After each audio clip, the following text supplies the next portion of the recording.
AI isn't making people smarter. It's making them average because everyone is pulling from the same knowledge corpus behind every AI tool. So the only way to grow in your career is to use AI smartly. As a Fortune 100 leader, I built AI products, led large teams, and watched top performers use AI. In this video, I'll show you the 4 ways high performers actually use AI to rise above others. So let's get into it.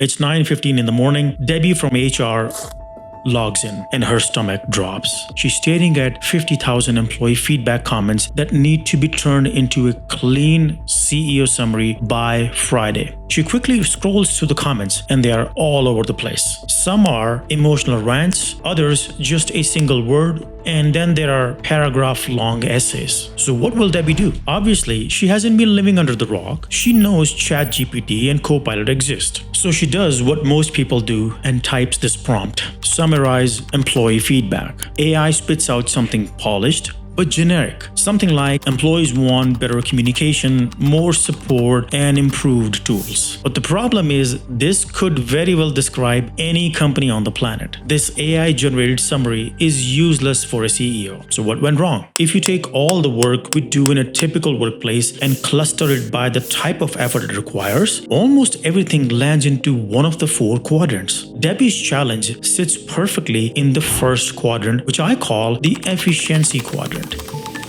She can do this work solo without interacting with others. She doesn't need to invent anything new. All she needs is to summarize the data. And here is the part most people miss. Each of the 4 categories requires AI to play a different role. And the worst part, they have no idea what role they want the AI to play. For Debbie's task of analyzing a massive volume of unstructured data, all she needs AI is to play the role of an extra pair of hands. Something that can process, sort, cluster, and then organize information far faster than any human could. Since Debbie gave AI no context, no structure, and no constraints, she received average results. Now here is how Debbie could use AI the right way. She writes a new prompt, identify the top 7 themes in the comments. For each of them, write a headline, representative quotes, the emotional tone, percentage frequency, stay grounded in the data. Now AI comes up with a different response. Clean themes, real examples from employees, and emotional signals. Debbie doesn't just stop there, she goes even further. Reduce the 7 themes into a 3-slide CEO summary. What employees love, what hurts productivity, and what can we fix in 90 days. And now she has an executive-ready outline in seconds. On surface, it may seem like all she did was changed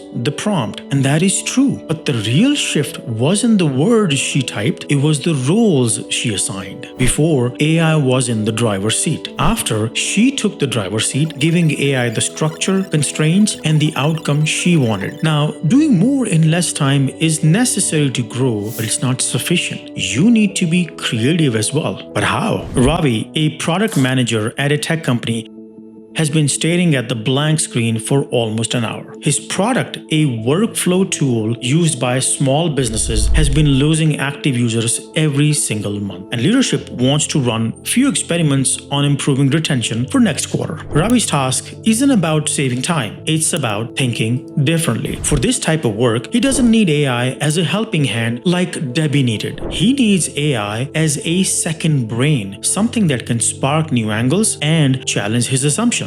This falls into the second category, the innovation quadrant. So at first, he prompts ChatGPT something like, give me product ideas for improving user retention. As expected, he receives generic responses. So something needs to change. He needs to think with AI. He needs to brainstorm with AI just as he would brainstorm with a world-class product strategist. And not just any strategist, but someone who understands Ravi's product, his customers, and his competitors. So his prompts need to reflect that. He rewrites his prompt with 4 sections. In section 1 of the prompt, he gives AI the full context, who the users are, and what's actually going wrong. In section 2 of the prompt, he tells AI what's already been tried so it doesn't repeat the same generic ideas. In section 3, he defines the real-world constraints so AI proposes solutions he can actually execute. And in section 4, he gives AI a precise goal and tells it exactly what to deliver and what to avoid. So AI returns with experimentation ideas that are fresh, specific, and grounded. Ravi likes them, but he's still not fully satisfied. So he pushes his AI brain even further with the following prompt. Organize these ideas into competing frameworks using behavioral psychology, marketing strategies, jobs to be done, and other frameworks that are applicable here. This time, AI comes back with ideas that are on completely different plane. The kind of thinking Ravi would never have reached alone. Because now they aren't just feature suggestions, they are behavior-based insights. Ravi now has great ideas, but ideas only matter if other people understand them. But how do you use AI to communicate and explain your ideas better? Brian from procurement is drafting an email to a vendor. His team has been negotiating pricing for weeks. The vendor's latest quote came in higher than expected, so Brian needs to push back firmly, but without sounding confrontational or emotional. This kind of challenge sits in the clarity quadrant. Tasks where the volume of work itself isn't the problem, but the communication is. For clarity-based tasks, you need AI as your voice, helping you get your point across without any ambiguity. Brian has already tried the classic prompts, such as rewrite this email in a professional tone. But what he's not realizing is that email he's writing is not about communicating his demands. It's about convincing the vendor with the right arguments why the prices should not be increased. But how do you frame such an argument? Brian is neither a savvy lawyer nor a smooth salesperson. So here is how you do it using AI. Brian follows a two-step process. First, he asks AI to gather the strongest possible factual arguments, pulling from prior contracts, historical pricing, competitor benchmarks, and relevant market data. This step gives AI the raw material it needs to make a solid case, the kind of reasoning most people never think to collect before writing an email. Second, he asks AI to draft the actual message, framing the negotiation around those facts. Why the price increase isn't justified, what the counteroffer should be, and what timeline they need for an updated quote.